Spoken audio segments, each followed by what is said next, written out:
Thanks everyone for attending our 7th webinar, Focus 247. For anyone who hasn't joined our previous webinars, every 2 weeks I invite a member of the Workday ecosystem to come on and talk as a guest on various topics. For the attendees, you'll have the opportunity to ask questions via the Q&A. Please ask your questions via the Q&A and we will try and get through as many as we possibly can, okay? So the format of the webinar is we're going to discuss a couple of topics, myself and Michael today, who I'll introduce in a moment. And at the end of each topic, I will then open it up to Q&A. And as I said, we'll try and get through as many questions as we possibly can. So without further ado, welcome to the Focus 24/7 webinar, Michael Ruiz. Do you want to give everyone a quick 10 to 15 second overview, if you can do that, of course? Yeah, of course. Well, thank you for having me, Lloyd. I'm really happy to be here. So good morning to everybody here in the US. Good afternoon for everybody across the world.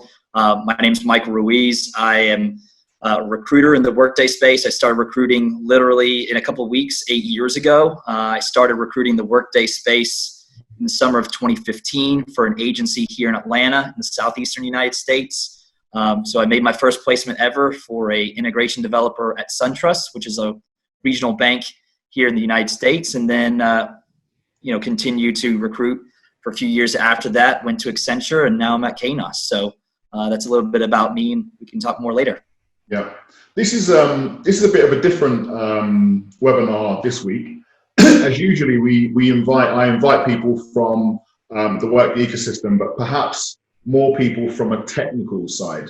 And what this webinar is going to be focused around is it's going to be around the hiring techniques, strategies for candidates in the Workday ecosystem. And you've got of course Michael Ruiz who's on as a guest today, and you've got myself and various members of my team in the background as well. So, by all means, fire away with any questions or any statements that you have, again, in the Q&A.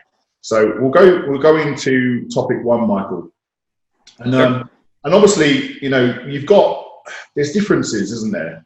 There's differences in hiring depending on which country and which region that you are hiring. And sure. I think, I've been doing recruitment for my sins, and as you can see, I've been doing it too long now with the haircut. It's a preference, by the way. Hey, there you go. One of the things that I was really stunned about when I first started working a number of roles, and it was actually before my time in Workday. It was SAP, and before that it was Oracle. Was that in the US you have 2-week notice periods. Yep. In the UK and across Europe, it's anywhere between 4 weeks and 3 months. Right. That's got its positives, of course. Of course. The company is looking to hire Workday skills because, within, as long as you've got a good pipeline of Workday skills, for your project or consulting partner or whatever it is, you could get your person on the ground within 2 weeks. Right. But there's also negatives to that. Sure. It means that you could lose someone from a project who is absolutely critical.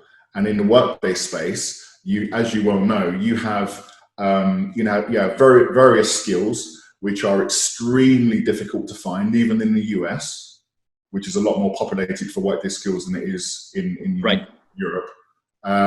You could lose someone from your project in 2 weeks, and you can't replace them. Yeah.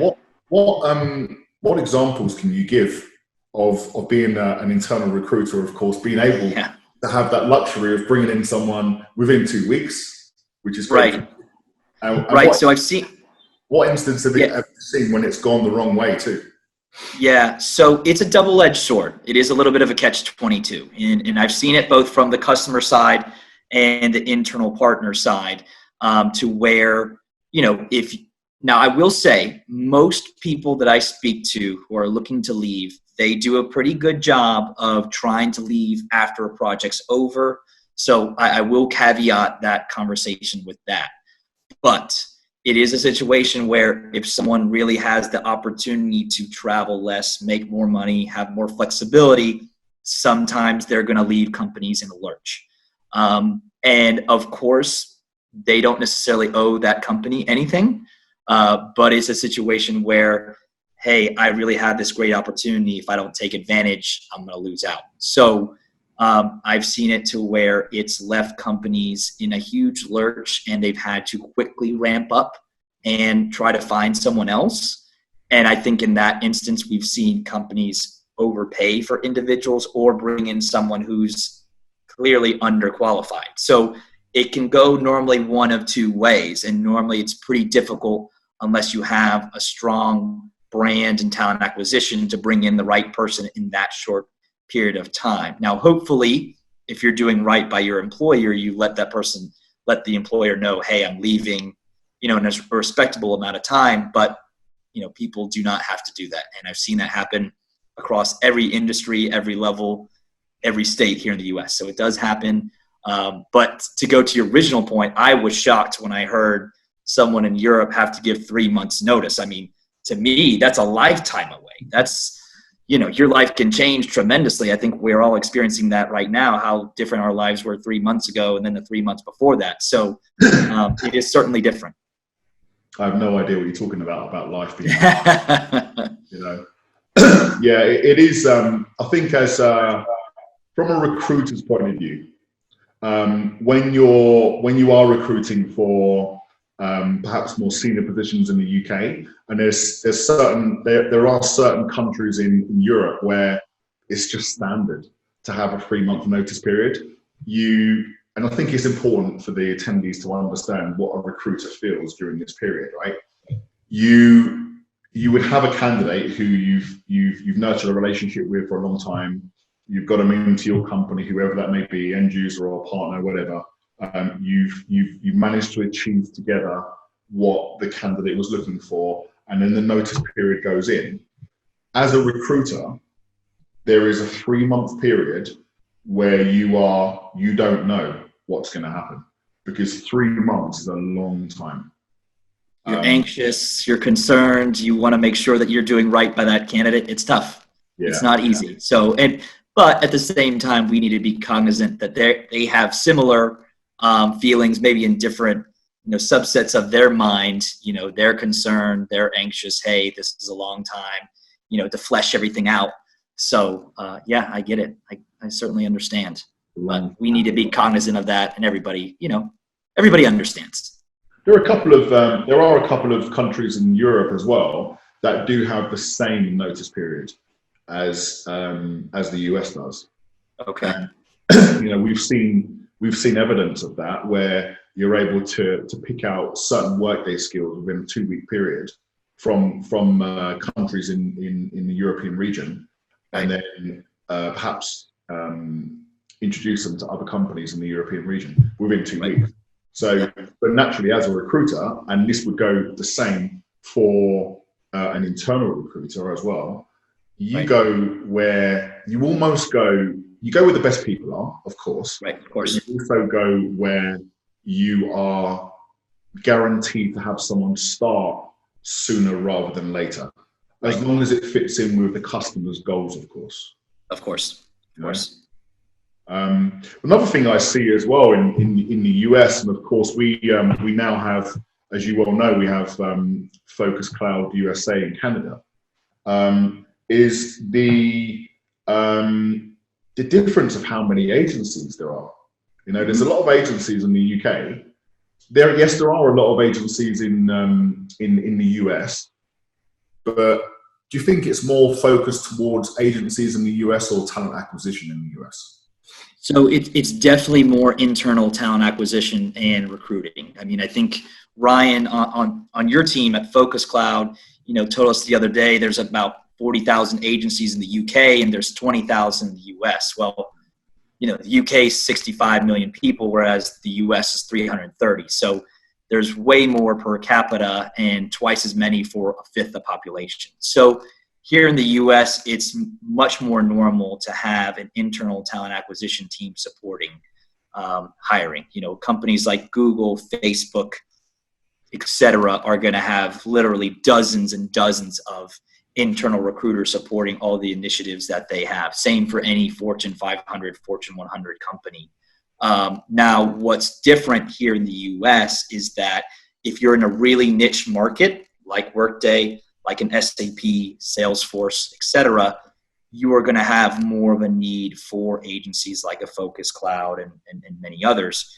So that's completely normal. And a lot of internal recruiters are not going to have the knowledge to be able to pick up how to recruit in Workday, Salesforce, SAP, similar type of technology. So on the IT side, you're going to see more agencies, but a more generalist recruiting of other business functions, for lack of a better term. You're going to see more internal recruitment and internal recruiters. Yeah. Yeah. I mean, we obviously do we do a hell of a lot of business in the US, as you all know, and I think one of our customers actually in the last, I say we won a customer about 2 years ago in the US, and within a period of time, we as a company, and we didn't have anyone in the US at all. We didn't even have someone working US hours. So we were working UK hours, and within the 2 year period, I believe that we as a company put more than 40 people into that practice. And I remember the internal talent acquisition team were just saying to us, how'd you do that? Like, you guys are in the US, we can't find these people in the US, even though we're in the US, but you guys are in the UK and you're able to find more than 40 people that we haven't found. Right. So I think you're right. It's the TA. It depends on how good your TA person is, doesn't it? Right. And I think depending upon where you're located, for the attendees, you really need to understand who are the big players in the Workday market to provide y'all some, intrinsic value, really be able to ascertain who are the people that are the movers and shakers in the market, both from the internal perspective and the agency side, because both sides can provide a lot of value and ultimately be able to, if we can't help you, give you some advice on who else to reach out to ultimately in the ecosystem. Absolutely. We'll come on to that in topic 2 as well, when we talk about the partners and for the attendees and certainly the people that either if you are looking for a new role in the Workday ecosystem or you're not, either way, this is going to be priceless information for you moving forward, what we're about to say. And it's not going to be biased towards Focus Cloud. So it's going to be genuine, neutral advice that you should listen to 100%. So going back to, what's happened the last 6 months, you alluded to the fact that we live in a different world. Right. And we have done a few webinars before on the impact of the Workday, the virus on the Workday ecosystem. And I think we've done 3 webinars, which was a little bit focused towards coronavirus now. So we don't want to focus too much on that. But I think, as a company, we got towards the end of 2019, and 2020 was supposed to be, our fantastic year where we doubled as a company and we continued the curve that we were on. So we actually hired a number of people, perhaps that we actually didn't need, but we hired them forward for our growth plans. And January started off well. We discussed this, right? January started off fantastically well. And February, yes, that was really good. It's a really good February as well. March was great. And then obviously lockdown then came because we're hearing about this virus. And I think we as a company, we obviously made the changes and the moves that we needed to make as a business to survive through this period. But actually, there's a lot more people that this affected not only in the Workday ecosystem, but also in the recruitment sector. You know, what about the internal recruiters within the Workday ecosystem? And of course, you're one of them. So, and I know, you know, your situation over at Kainos, of course, you were extremely busy at the start of the year with ramping up requisitions. And then all of a sudden, coronavirus comes. What's the story there? Well, I mean, what happened? So personally, I started in February with Kainos, and it was a situation where I was lucky enough to go to Belfast, our international headquarters, came back, and I think March 12th is when everything really shut down here in the US. I might be missing that by a couple of days, but it was amazing. I mean, the difference between March 10th and March 30th was night and day, to the point where, you know, I was hearing from a lot of people in the Workday partner ecosystem that, you know, firms like Accenture, Collaborative, Alight, just to name a few, were hiring like crazy. And Kainos was in the same position, just like Focus. We were expecting a huge year as far as hiring, bringing in a ton of folks from financials, HCM, adaptive. Almost overnight went to no hiring. And the same thing with a lot of our competitors in the Workday partner ecosystem, not only here in the US and Canada, but Europe and globally as well. So it was unfortunate that happened, and unfortunately that set off a snowball effect of where people unfortunately were let go and or furloughed, and so that was really unfortunate. But good thing is that right now a lot of customers, I can speak to more the US than I could Europe or the rest of the world. Fortunately, a lot of customers are still hiring, so that's really positive. So just been trying to help people, you know, get connected with yourself or get connected with other recruiters or apply internally to those roles to make sure that you can find a job as quickly as possible, because there are more people, unfortunately, who are looking for a job than I can ever remember in the Workday space right now. But the good news is it will turn. Yes, absolutely. And when it does turn, also the good news is that there's not going to be enough people. Right, absolutely. And it's going to go back to the way it was before. In fact, I think it's going to go even worse than the hottest periods of the Workday ecosystem. Exactly. So we want to open it up to Q&A now. So questions. So via the questions tab on the panel at the bottom, you should be able to ask as many questions as you like. I see there is a couple that have come through already. So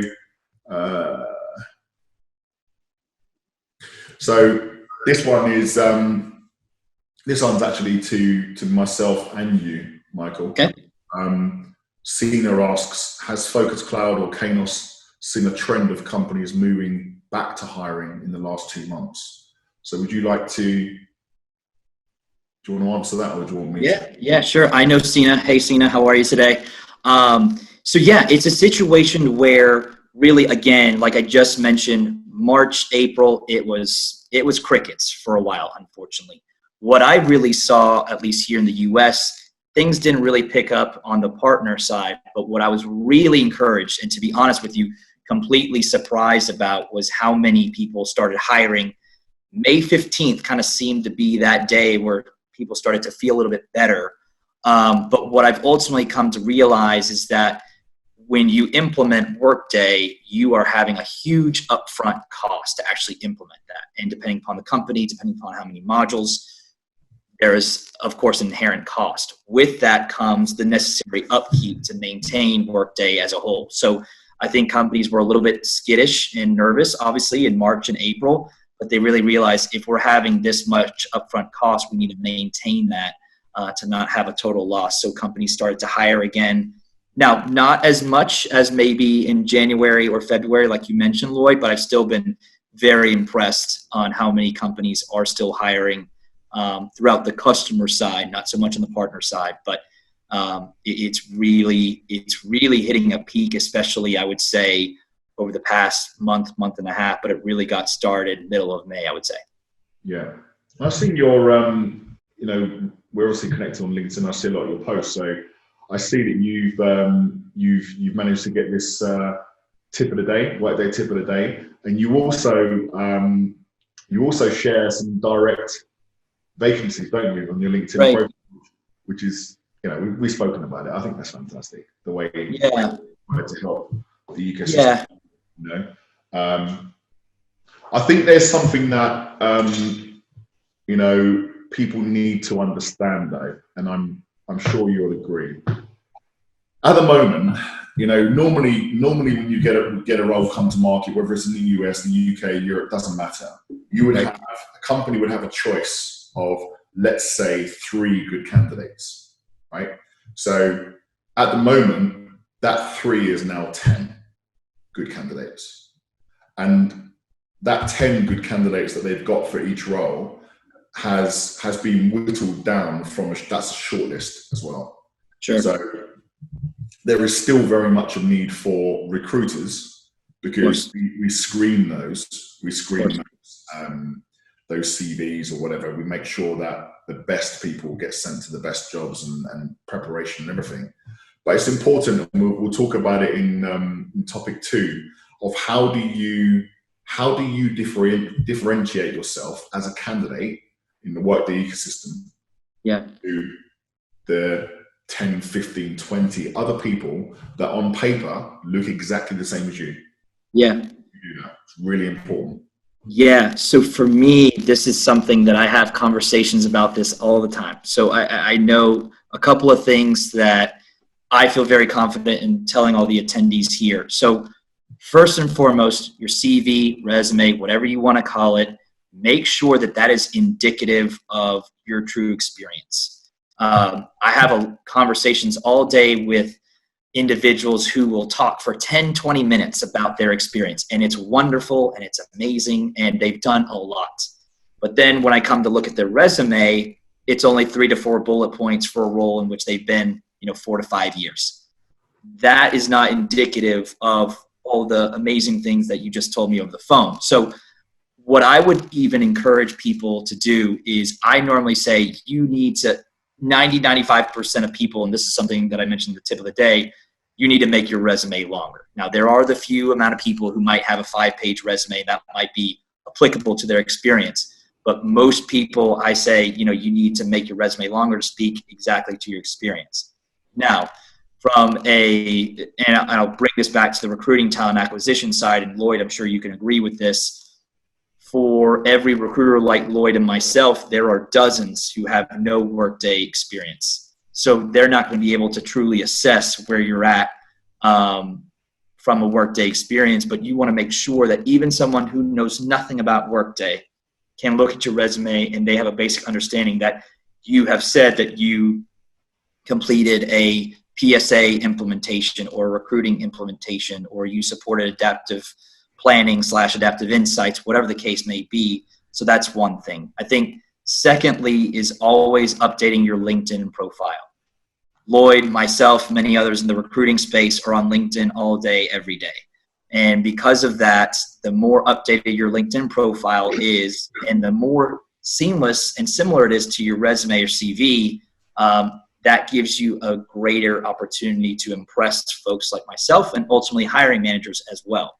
And now, given that so many people are not currently working, I would mention on your LinkedIn profile, hey, I'm open to work. I'm interested in new opportunities. Give a little bit about your experience in your summary, or even just your experience section. And I think that'll go a long, long way.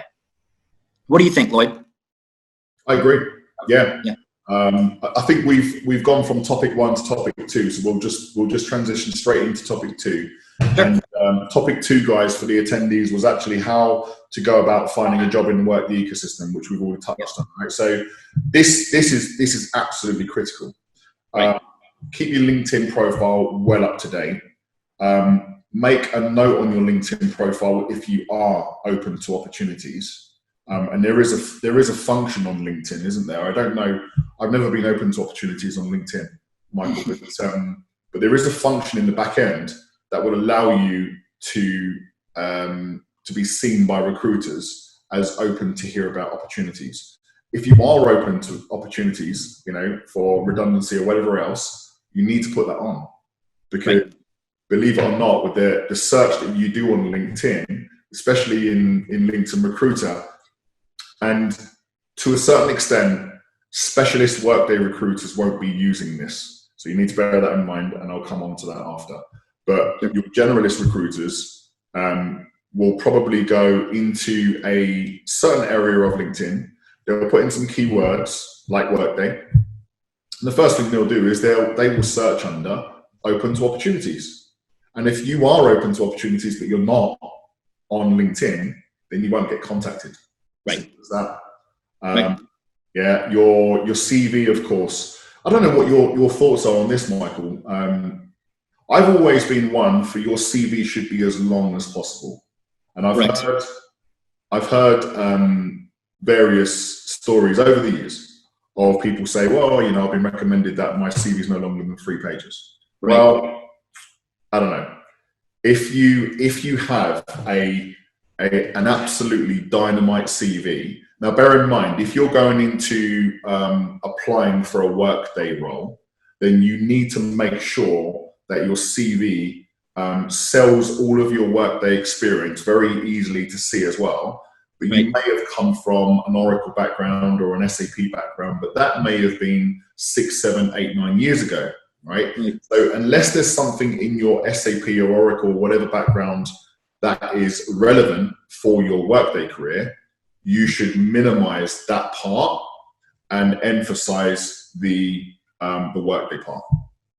For example, if you are applying for a Workday financials job and you have been in Workday financials for the last 5 years, for example, that should be the focal point of your CV.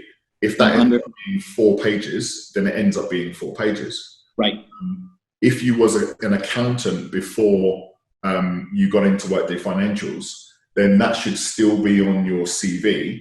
Right. Maybe not as emphasized as the Workday implementation experience, but it's still very relevant because you're an accountant and you understand how finance operations works. So that's the key thing. I'm more than happy to give any of myself or any of my team will be more than happy to give CV writing advice to anyone who needs it. Yep. You know? And that's obviously free of charge, of course. Yep. The other thing. One more thing on top of that, Lloyd, I apologize, but I've been seeing resumes that are 4 or 5 bullet points, like I mentioned earlier, and I just received one earlier. Someone here in the U.S. who works at a partner, 4 or 5 bullet points for the past 5 years, looks like good experience, but was talking about a role outside of Workday from 2003 to 2008 with about 10 or 15 bullet points, and that just doesn't match up. It needs to be the reverse. You don't need to speak about your experience 12, 15 years ago, especially if it's not, virtually cannot be Workday related if that's long ago, in comparison to what you've done most recently. So that's all I wanted to add. Yeah, that's good. That's a good point. Yeah, so make the Workday experience bigger than the rest of the experience. Yeah, of course. And what else? So you should speak to the specialists in the marketplace. There are some specialists. There are recruitment companies that have Workday teams. There are a few recruitment companies that specialize only in Workday, such as Focus Cloud, and there are others that have Workday teams. They are also very good. Some of them not. I'm just going to put it out there. Some of them don't even know what they're talking about. They don't understand Workday. So in my opinion, they have no business being in the Workday ecosystem, but there are others that are very good and do understand what they're talking about. And you asked me the question earlier, well, how would someone know? How would someone know who the best agencies to speak to are? Well, anyone who is in that list will tell you who the best agencies are. Right. Anyone who says to you, any recruiter who turns around to you and says, there's, I think anyone who puts down their competition when they are competition, you need to question whether they're the right person for you to speak to. But I know that there are recruiters out there that if you ask them the open question, who are, in your opinion, the major players in the Workday ecosystem, they will give you a list. Because the truth is, not every recruitment company has what we call supplier. They call it PSLs in the recruitment space. each individual recruiter has a selection of clients, and we're all going out after new clients all the time. But some of us have agreements and some of us don't. So that's why it's good for you as a candidate to be speaking to the major players only. Because if you're speaking to the major guys within the Workday recruitment ecosystem, you're going to get access to most. You're going to get access to 90% of the Workday projects that you need to. Right. Absolutely. Yeah, I couldn't agree more. And I think, especially if you're brand new to the Workday ecosystem or just graduated from uni or college, one way to assess that is trust your gut and see who provides the most value. You know, if you're speaking with Lloyd and he's providing you a ton of value versus someone else who's just trying to sell and fit a square peg into a round hole, I think that's where you can truly assess who knows what they're talking about and who would be the most valuable person to speak with. That's my thoughts as well, just to add on top of Lloyd's great point. Yeah. I think it's all about, in our space, it's all about open and honesty, right, and ethics. Sure. And I think, you know, the attendees, you're smart enough to know who's got ethics and who hasn't. You hear it when you're speaking to someone. So, okay, so we've got a few questions here. So there was someone actually who asked a really good point, and I want to make sure that we go over that. So it's actually in the chat part rather than the questions part, but that's fine. There was someone who asked, right, so Charlene asks, I've been laid off and therefore lost my access to Workday community via the account. Any ideas to keep it current with Workday without access to community? I get this question all the time, and I think if I know who this person is getting up pretty early on the West Coast. So good morning to you, Charlene. So I get this question all the time. Unfortunately, Workday is in a space where it's a very tight-knit, close-knit community. For lack of a better term, community you don't have access to. There are not many resources that you can find online. Lloyd, please correct me if I'm wrong here, that are really worth upskilling yourself on. The only thing that I have been able to find, and I can't independently verify if this course is any good or not, and some people have said it's good, some people have said it's okay at best, is you can go on YouTube and type in Zarin Tech. So that's ZARANTECH. That's about the only thing that I can find that might help upskill and continuously train you when you don't have access to community. Outside of that, you would just have to reach out to people who are, you know, in the testing phase of 2020 R2 and just hopefully they give you some snippets, but that's the only thing that I have seen so far. But it is very limited from what I can tell. Yeah. I second that. So the issue when you leave a partner, you won't have access to community. There is no current way to get that. So I guess if you've got, you know, perhaps independent contractors that have some good training material, that might be a good idea. You know, if someone does want any information on any training material, we have a number of really strong contacts in the marketplace, and I'm more than happy to connect you guys to them directly, and they will share that information with you. They'll do for the recruiters over at Focus Cloud as well. The way that we get our guys upskilled on Workday is we use our key people in the marketplace. Right. So we've had actual certified consultants coming into the office doing training for all of the recruiters here.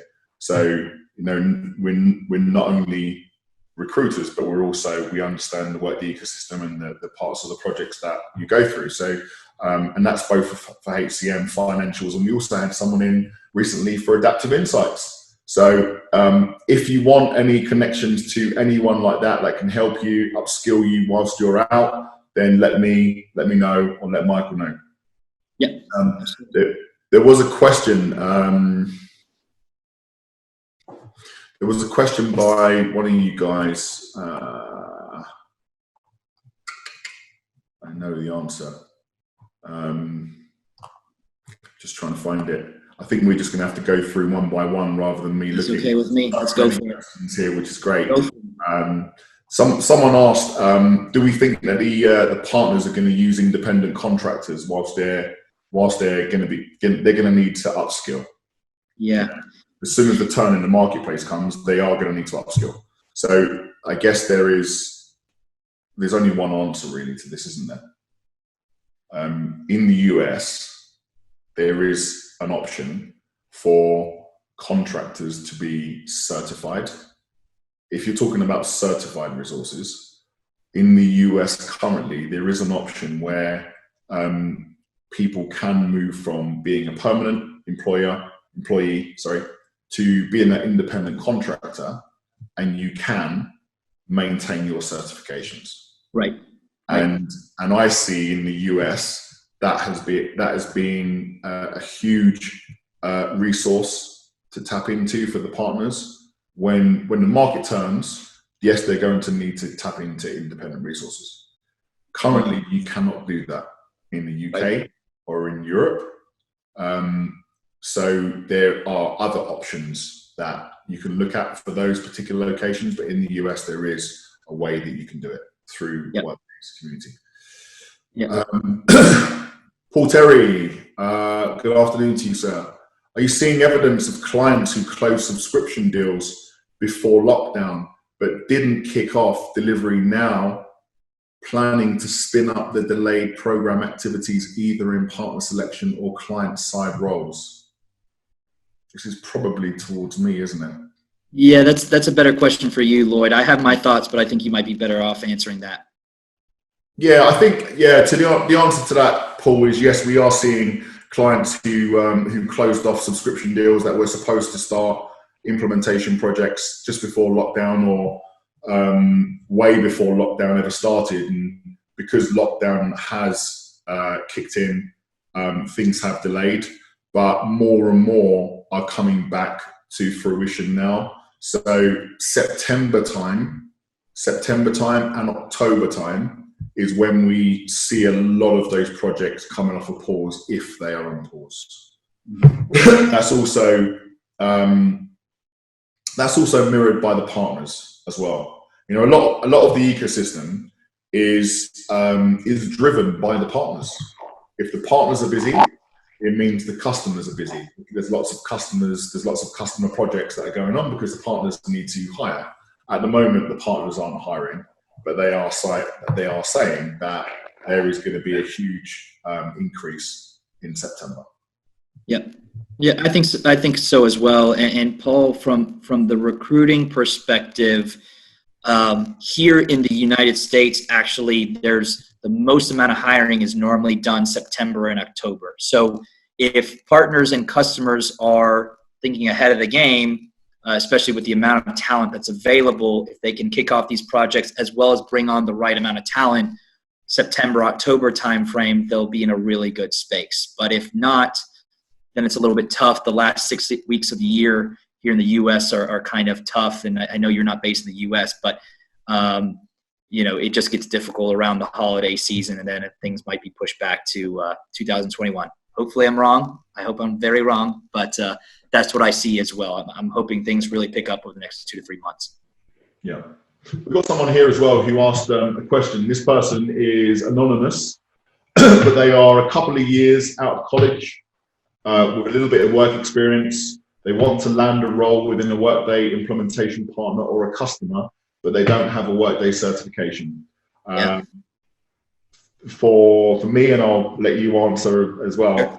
If anyone ever reaches out to me or any of my team and they haven't got any valuable Workday experience, but they have the necessary educational background, there's been several times when we've introduced those types of people directly to our customers and not charged a fee.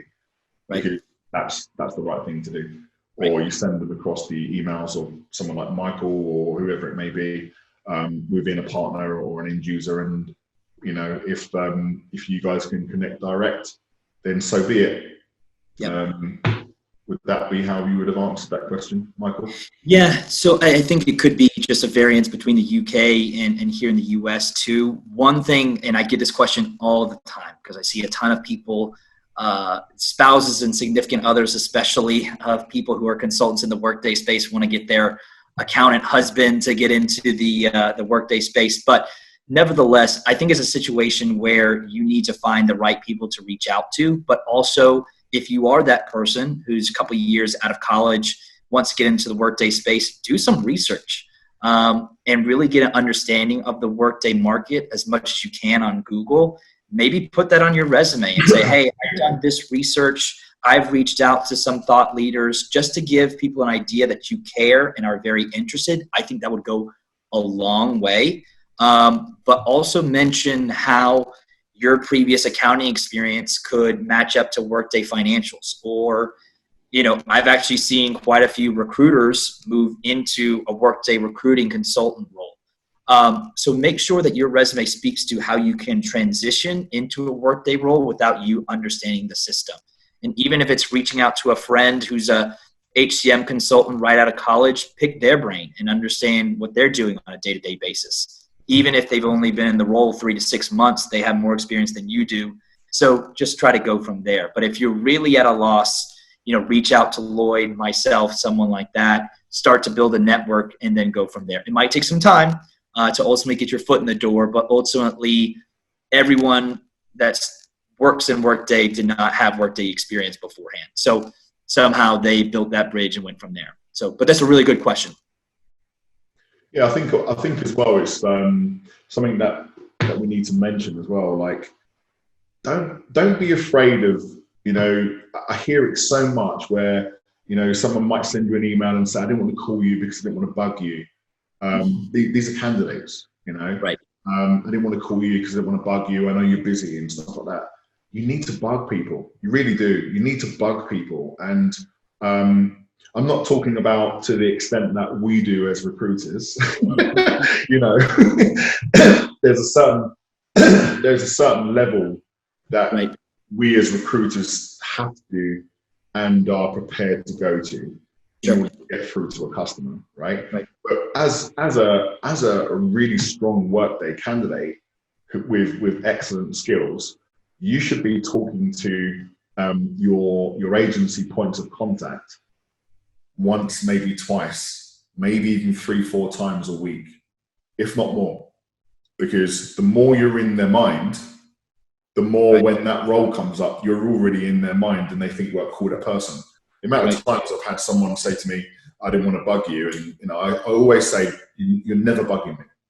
If you're dealing with someone from an agency who you actually feel like you're bugging, when you kind of get that feeling, you can get that kind of tone, that sense, right? You're dealing with the wrong person. Right. Just stop doing business with that person. And that's honestly great advice for experienced folks as well. If you've ever been on a phone call with me, I've most likely told you we're all human, Lloyd, myself included. If we've talked to you on the phone, we're more likely to consider you for a role than someone that we've never talked to. That's just how recruiting goes.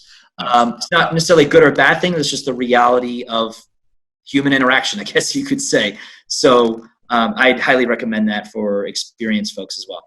Yeah. So I mean, sending an email across when you've got like a chock-a-block email, sometimes the emails can get clogged up. Emails can get lost. Emails can get missed. But a telephone call or a message on someone's answer machine or a text message, you can give me a call back. I tried to call you. Yep. If you're dealing with the right person from an agency, they will call you back. Right. If they don't, you should stop doing business with them. Yep. Absolutely. So yeah, really, really important. Got some great questions here. We got a bunch. Keep going. Yes. Saktival from Singapore. I'm not going to read this out, but you can probably see that in the Q&A, Michael. Yep. So he's attached a lot of partly of his CV, right? So he's got some testing experience here. And then it looks like he's gone into as a test lead in Workday Financials. He wants to know what the next step for his career should be. Yeah, so he's also asking about the scope of regional, implementations in Asia Pac. So I'll kind of answer both those questions here. So one thing that I've personally noticed, and Lloyd, I'll get your opinion here too, is that Asia, Australia, that part of the world, it's going to boom when it comes to Workday implementations. It's not a matter of if or when, it's just how quickly and how often we'll see those things grow. I mean, there's a ton of people supporting implementations in India, Philippines, Australia, New Zealand is growing like crazy. We're seeing a lot.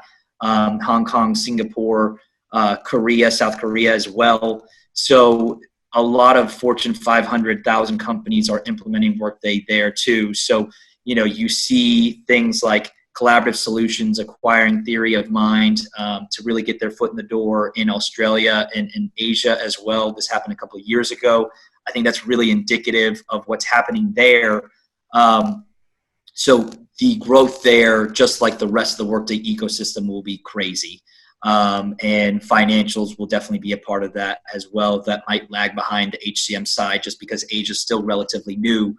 When it comes to your career specifically, that really depends upon what you want to do. If you really want to get involved in the testing side, I think that's something that's an incredibly good niche to be a part of. There's very few testing individuals in the Workday space, so I think you'll be in very high demand for the foreseeable future, both if you can, from a manual testing perspective, and if you can automate it with a certain tool that's available, that'll be good as well. But if you want to transition, that's okay too. I always tell people there's no right or wrong path in the Workday space. I think this goes without saying. In the accounting world, it's you're accounting 1, 2, 3, senior, lead, director, maybe different titles around the world, but it's a pretty rigid path to success. Whereas in Workday, there's really not a best case scenario for that. So that's just my opinion. But if you ever have more questions, feel free to ask Lloyd, myself, others. Will be more than happy to help.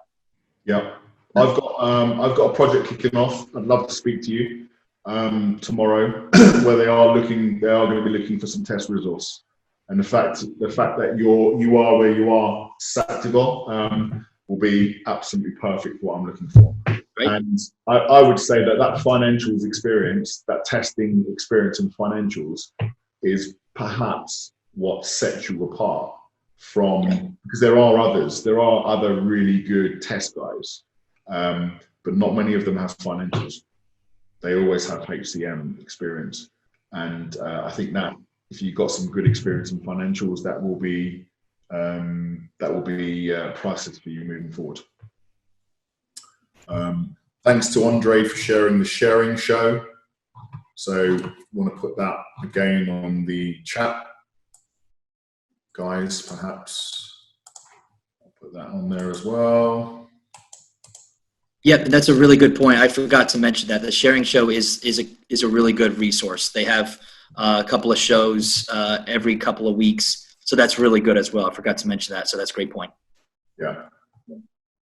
Do you think companies will look to upskill, recruit more internal people to be able to take on work maybe previously would have gone solely to a partner? So this is about end users. So Esther asks, did you get that one, Michael? Yeah, I'm looking at it. I'll let you respond. I think I need to understand that question a little bit more. Let me read it over a couple of times while you respond. Thanks for that. Yeah. So the way I read that is, do I think companies will look to upskill, recruit more internal people into their internal teams to be able to take on work maybe that previously would have been given to a partner? Got it. Well, there's certain parts of the Workday project that you have to do with a partner. You don't have a choice. I don't think the ecosystem, certainly the end user ecosystem, totally understands that you don't actually need a partner to do the rest of it. A lot of companies, think that you have to go to a partner to do every single step of the Workday implementation. So once they are, it's going to sound awful, but once they're educated against the fact of that, then I think they will be looking to upskill their internal teams. They'll be looking to hire more and more people. That could be contractors, that could be permanent members of staff, people from the partner ecosystem that want to go to end users, whatever it may be. But I think until that happens, it will probably level out of where it is now. Yeah.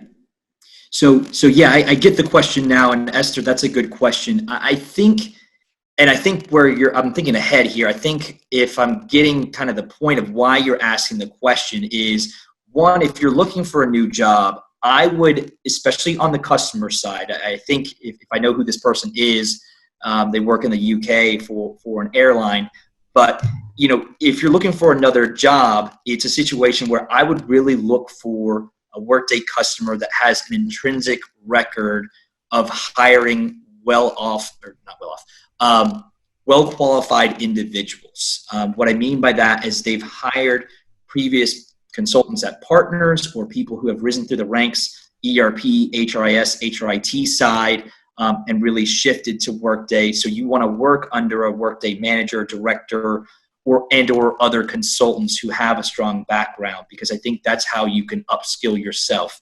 If you're in a situation where you're the only HRIS analyst at the company, and you're kind of left alone, I think it's going to be a little bit more difficult to upskill yourself because you don't have people to bounce ideas off of. But yes, I ultimately do see a trend where customers are going to be, and they should be, upskilling those individuals the best they can, because the Workday knowledge that they have is so critical to their business functions from an HRIS and ERP perspective. So yes, there will definitely be more of that. I hope to see more of that in the future, but that's just where we stand right now. Yep. Cool. Thank you very much. I'm trying to make sure we get through as many as possible. What do you think partners are looking for in Workday Pros? So another anonymous one here. What do you think partners are looking for in Workday professionals who have only customer experience to determine if they can make that transition into being a consultant? It's a really good question. Really good question. Really good question. I'll give my 2 cents, and Lloyd, I'll let you give your 2 cents too. Yeah. So here's the thing. I think I have a unique perspective in that I've worked at the partner side as well as the agency side. And I'll give you a 360 view just to fully understand where I'm coming from in this answer. A couple of years ago, I think there was this assumption that working for a partner may be seen as a little bit higher level than working at a customer. I'm not sure why that is. I think maybe that's just because the Workday ecosystem was so tight-knit, and really before about a couple of years ago, there weren't a ton of customers. But it's a situation where working at a customer and working at a partner is not better or worse. To be honest with you, I have seen individuals who have been much better, who worked at a customer for a few years, than individuals who are certified. And I think that's the basic ethos of this question, is just because you have a certification is much like getting a degree. Just because you have a degree doesn't mean you're any smarter or less smart than someone who doesn't have a degree. It's just a barrier to entry, for lack of a better term.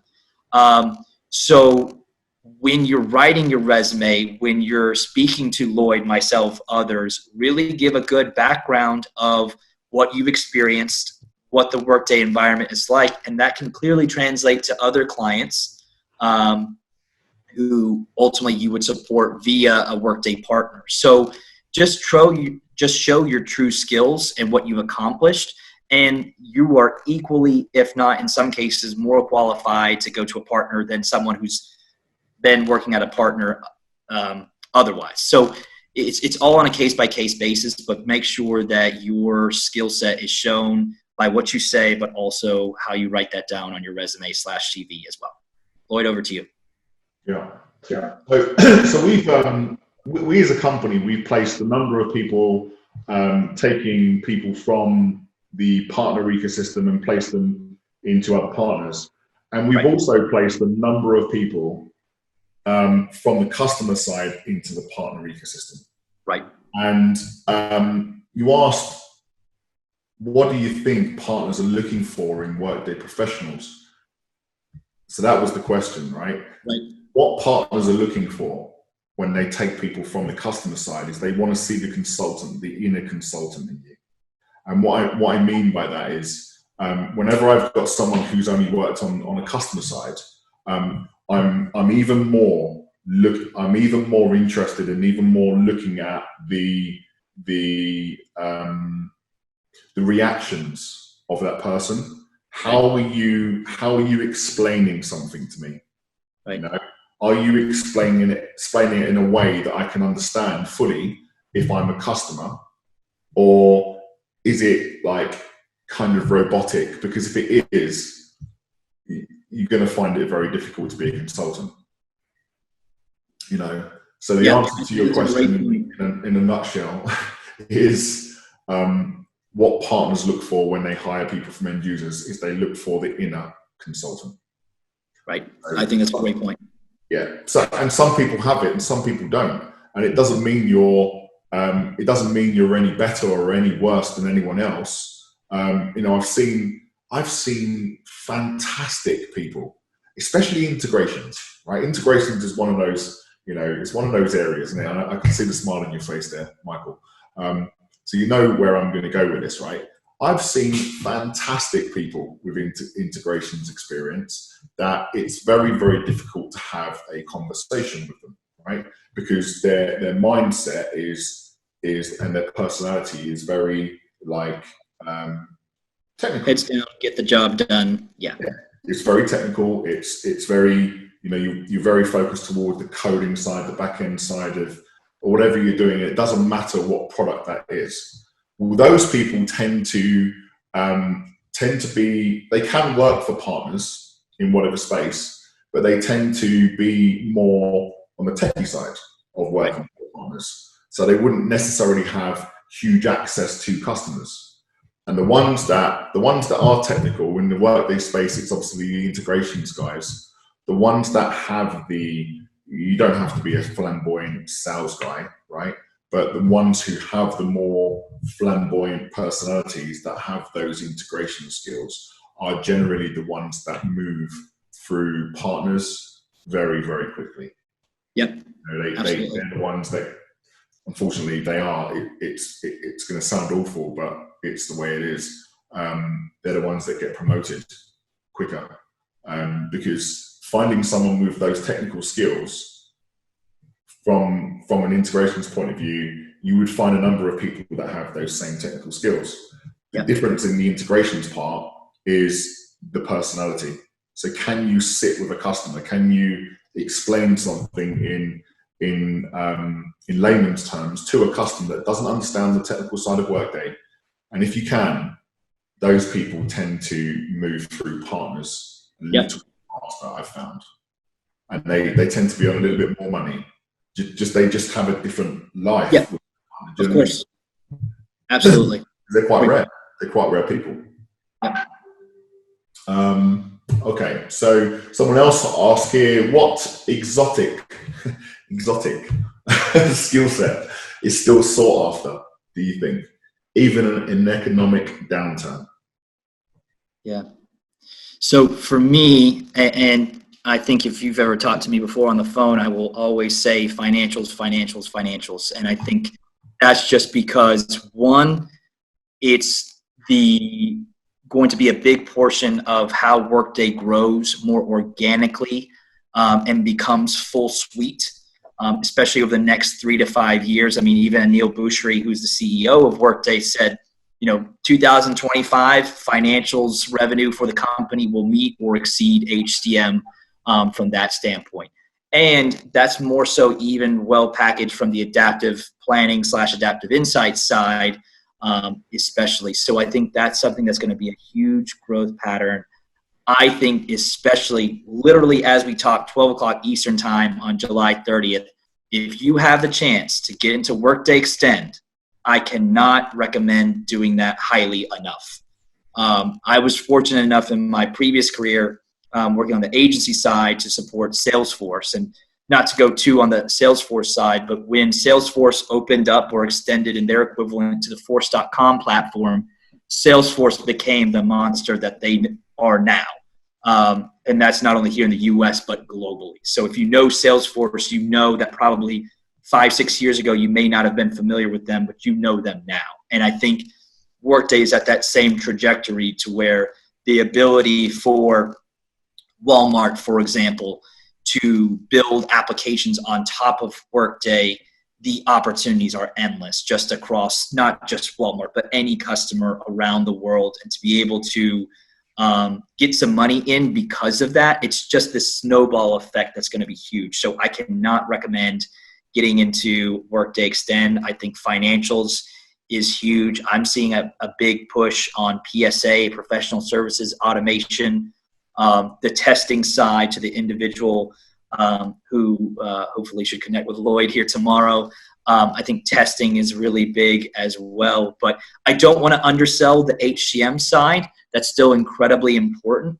But I think when it comes to the more niche skill sets, like the person who asked the question, I think it's financials, Workday Extend, and PSA. And again, adaptive insights as well. If you can get your hands on that, I think that would be incredibly lucrative, especially over the next 3 to 5 years. And we're going to see a lot of adaptive/financials projects happen back to back and or simultaneously.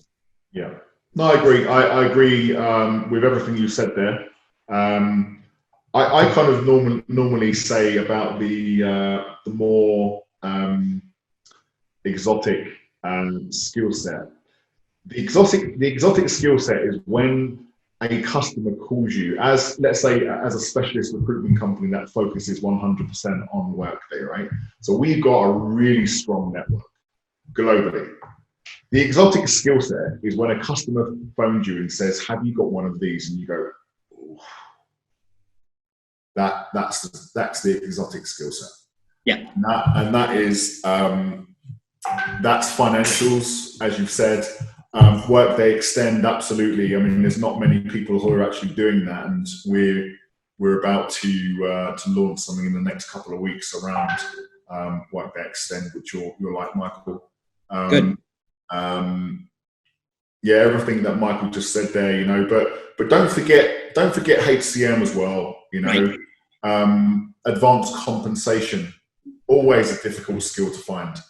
Easy to find someone with, a compensation experience, of course, but good, strong, advanced comp experience. Benefits, always very rare. Even in the US, that's rare, isn't it, Michael? I know when the first benefits consultant we placed was probably 4 years ago, and that was a tough find.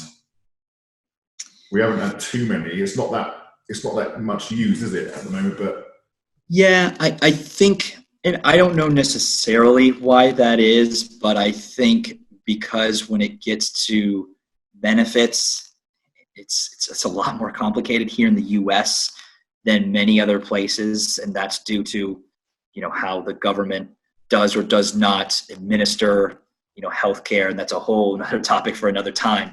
Don't even want to get into that, but I think that's partially why.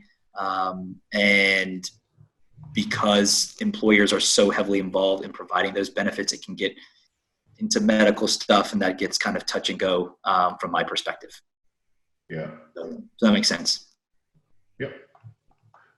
We've still got them coming. Sam says she's thrilled that testing's on the exotic list. It is. It's not hard to find testing people, but it's hard to find good testing people, and that is the exotic list, isn't it? It's not hard to find these skills, but it's hard to find good people with these. Yeah, I think and that's always been the case, regardless of what type of testing, manual, automated. Doesn't matter what testing tool. There's a lot of people who are good to okay, but really finding the above average, excellent people, especially even more so in the Workday space. Hey, Sam, how are you? So, yeah, that's especially true. So I agree with that. Yeah. We've got someone here who asks, ask about LinkedIn recommendations. Do we think that they are worth anything? Well, I hope so, because I'm almost at 100. So You and I might have a different opinion on that, Lloyd. So I'll let you go first, and that's okay. Okay. Yeah. So recommendation, are LinkedIn recommendations worth anything? This person has a few, but people still want emails from people as references. What's your thoughts on LinkedIn recommendations? I'll let you go first, Lloyd. I think we might have a different opinion here. Okay. That's okay. So I think it depends on what you do as a person. So if you are a Workday consultant, this is probably the first time I've ever been asked this question, actually. So I want to make sure I give you the correct answer. I will notice your LinkedIn recommendations. That's probably the way I'll answer this question. Is it going to make a difference whether I push you really hard to a customer or not? No, it's not. We as a company would not push anyone just because you had a LinkedIn recommendation from X, Y, Z. It's always going to be that. It's always going to be that personal relationship that we have with you, and how you've conducted yourself on both sides. How you've conducted yourself during our relationship, and of course the references that we have from you in addition to everything we're seeing on LinkedIn. So that's my answer. Yeah, my answer, to be quite honest, is I don't look at the recommendations. I just, a reference, a recommendation, you're going to ask your 2 or 3 closest coworkers, maybe a close manager to write you a recommendation. They're always going to write these glowing responses about you. You know, it'd be very hard pressed for me to imagine that someone would put a negative recommendation on their LinkedIn. And recommendations, I think pre-internet were probably very good because you needed another way of finding information about that person. I think now, normally, especially in a tight ecosystem like that, you know, you can reach out to, you know, Matt or Jessica or Bob or Christina, whoever that you know that knows that person. Hey, what's the real deal about this person? So recommendations to me, and it's not a, you know, Lloyd and I can have different opinions, and that's completely fine. You know, they don't do much for me. That's my personal opinion. You'll hear other recruiters who love recommendations and all of that stuff. I just don't read too much into it. So that's my personal preference. But that's from a recruiter. Better or worse, just the reality. That's from a recruiter to a Workday candidate, right? But how about from a Workday candidate to a recruiter?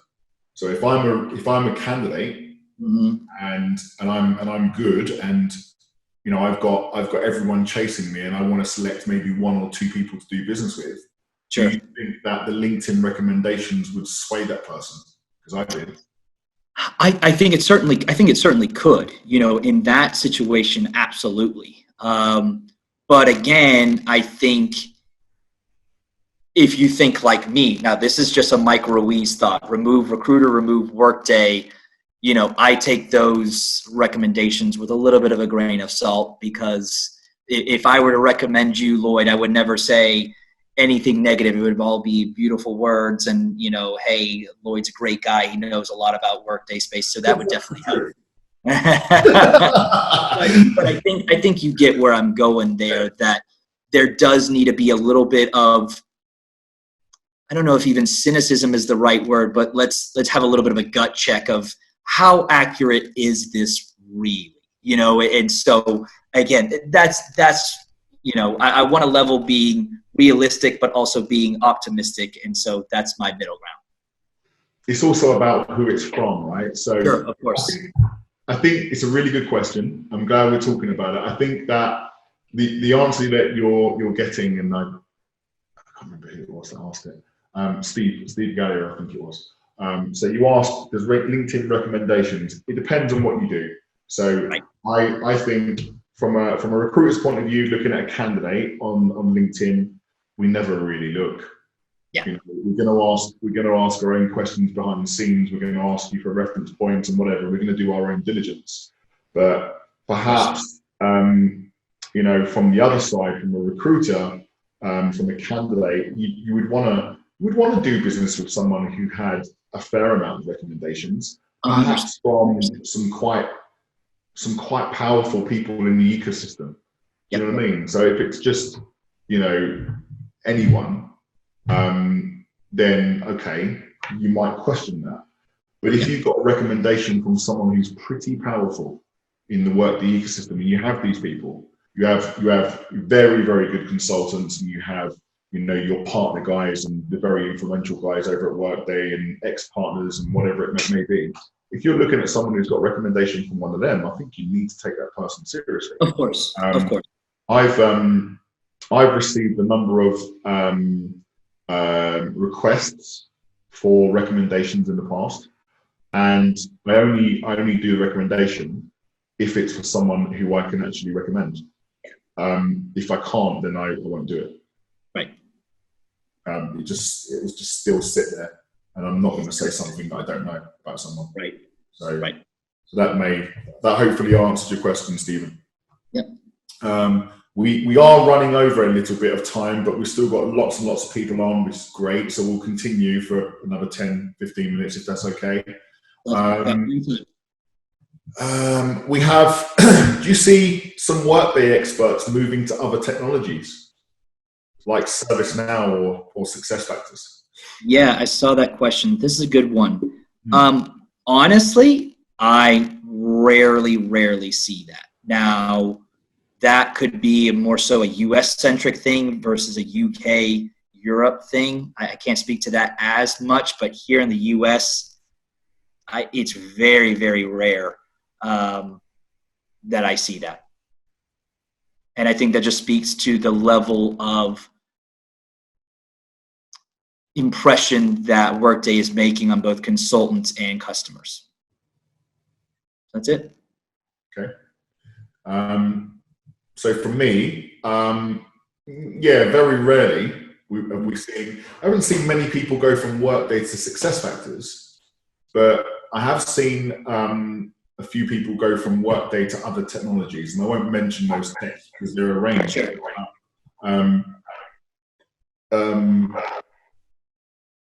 I think it's becoming more and more, it's a little bit more common than it used to be.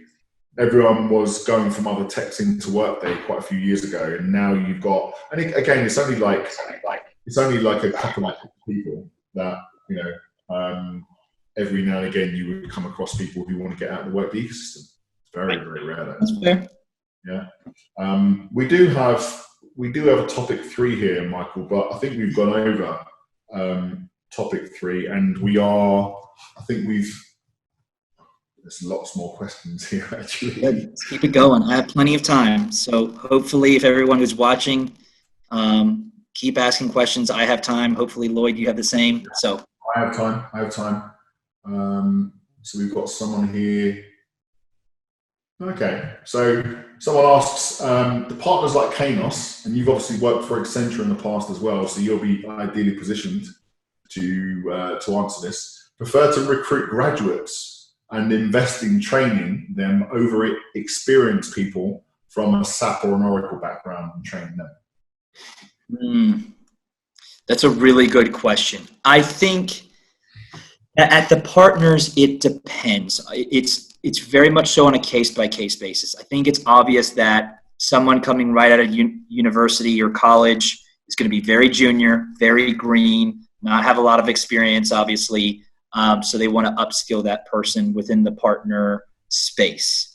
At the same time, I think you're hiring those individuals for a specific purpose of serving as kind of the lowest level of the consultant spectrum. Now, when you want to get into someone who can get the job done right away, maybe you want to pull someone from another partner or pull someone from an Oracle, SAP, whatever space that can quickly transition.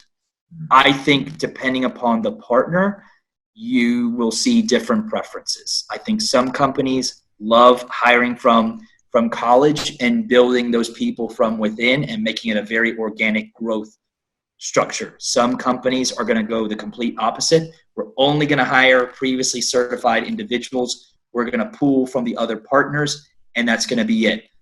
In my opinion, there is not a better track to doing that. It just depends upon the partner itself.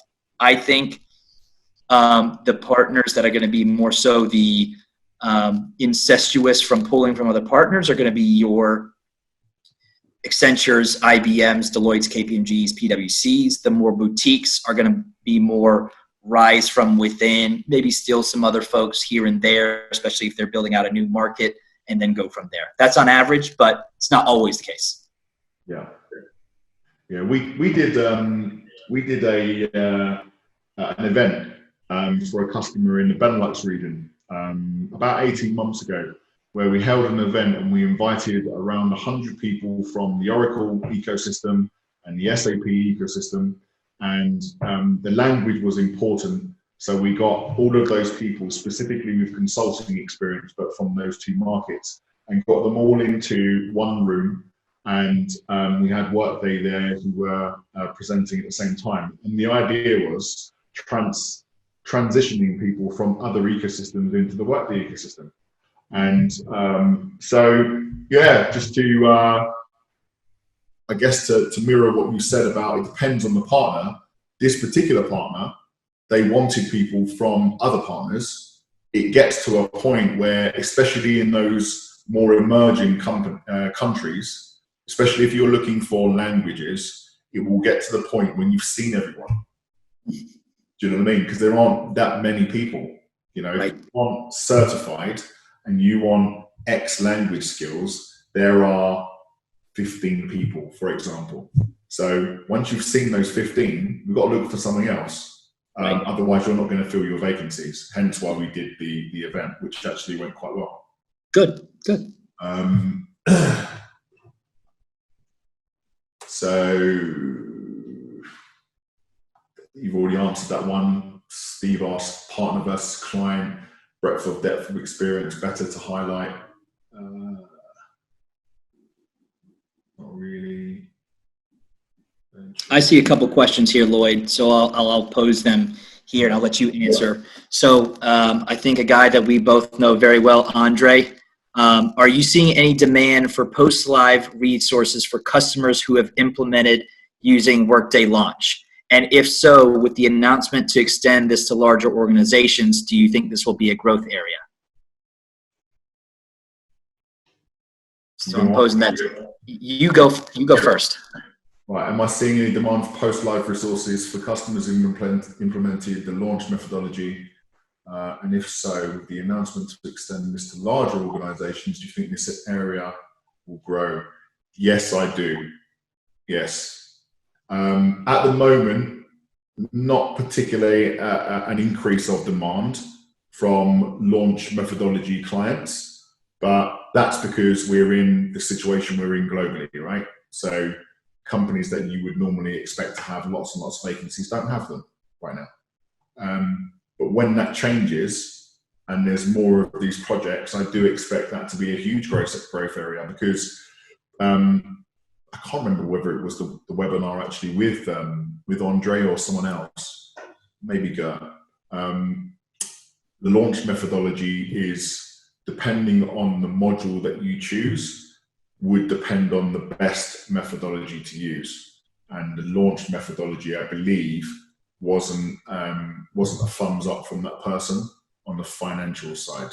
So if you have gone down that route on the financial side, you may just about go live or whatever it may be, but that might be fine. But then there's a lot of work on the back end to make your system stable. Yeah, I think from what I've seen, and this is just a very quick, maybe not snap judgment per se, but I've seen some customers who have said, yeah, Workday Launch probably wasn't our best option as far as when you're looking at it at a functionality versus time and money spent. But there are some customers who say, hey, I just want the system. I'll take the basic nuts and bolts and go from there. So it depends upon what that customer wants. Now, to specifically answer Andre's question, I haven't seen any specific need for that. You may eventually but I don't see that being a big need as far as really specifying someone who has launch experience versus any other implementation method. Yeah. Yeah. Got Mazroor here who asks, looking to join a Workday partner after working as an independent consultant for some end clients for a few years now. Appreciate any advice and help in this regard. So if you saw a CV come through as an internal recruiter at a partner, especially in this day and age, would you think to yourself, this person is looking for a permanent role because they can't get a contract at the moment? No, I would just say, hey, they're looking for a new job in the Workday space, and thumbs up, sounds good. I don't have any immediate reaction. I think, that question, we could kind of refer back to what we mentioned earlier. I think the earlier question was moving from a customer to a partner side. What do you look for? Just refer to that kind of consultative mindset. I think you said it best, Lloyd, and that's something that's really important. And how do you provide best results? How do you create business processes that ultimately help the business utilize Workday to the best capacity in that customer? And how do you translate that to talking to a hiring manager or recruiter at a partner? I think that's the best succinct advice I could give. Yeah. I think it's also convincing that person on the other end that is actually what you want. Because the concern that someone would have, and it's good that you don't have that concern as an internal recruiter, Michael, but I've heard this by many other internal recruiters, don't really want to hire ex-contractors because that person may only be looking for a permanent job until they get their next contract. And that's always a concern from a client hiring from that. And I think I would have that as well. Not that I would hire ex-contractors here at Focus Cloud, but you know what I mean? Like if there was that in recruitment. But I think as long as you're doing it for the right reasons and you can convince someone that you are doing it for the right reasons and you're going to be in their team and you have the plan to be in their team for a long time, then that would be my advice. My personal perspective is the whole contracting versus permanent thing. I think we're in a time frame where if you stay at a company longer than 3 or 4 years, that's pretty long now. It's a lot different than back in the day when you worked 30 years at the plant at General Motors in Detroit, Michigan in the US. That just doesn't happen anymore. So for me personally, there are going to be people who are going to have that concern. You've been doing 12-month contracts for the past 7 years. To me, that does not faze me at all. So it just depends upon ultimate preference. There's no better or worse. It's just ultimate preference. Some companies love that. Some don't. There's no better or worse. It's just the reality. Yeah. I've just been informed by the guys on the back end, actually, Michael, that we are going to get kicked off the webinar because it's only booked until 5:30, so we are going to have to tie it up, I'm afraid. Okay, we can tie it up real quick. It's been fantastic having you on, so thank you very much. Of course, thank you for having me. We are going to be, this is to the attendees that are still left, and we have quite a few actually still left, so we are going to be asking you for some feedback via an email. Please give us your honest feedback. We want to continue to improve these sessions.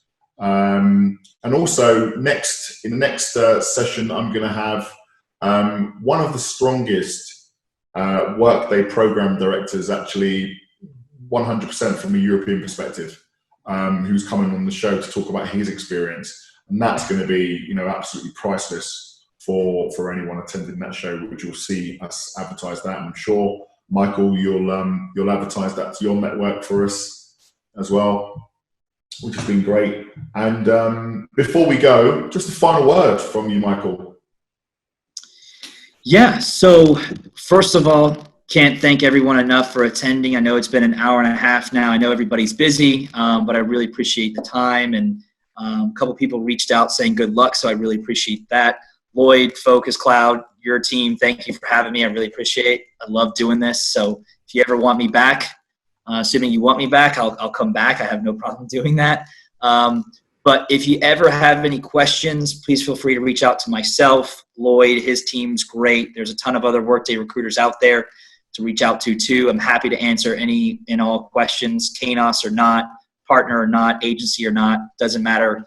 England, UK, Europe, Asia Pac, Australia, USA, doesn't matter. I'm more than happy to help and just extend a helping hand. But thank you for joining us. Yeah, thank you guys. Thank you for joining, and I'll see you next time. All right. Thanks so much, everybody. Bye-bye.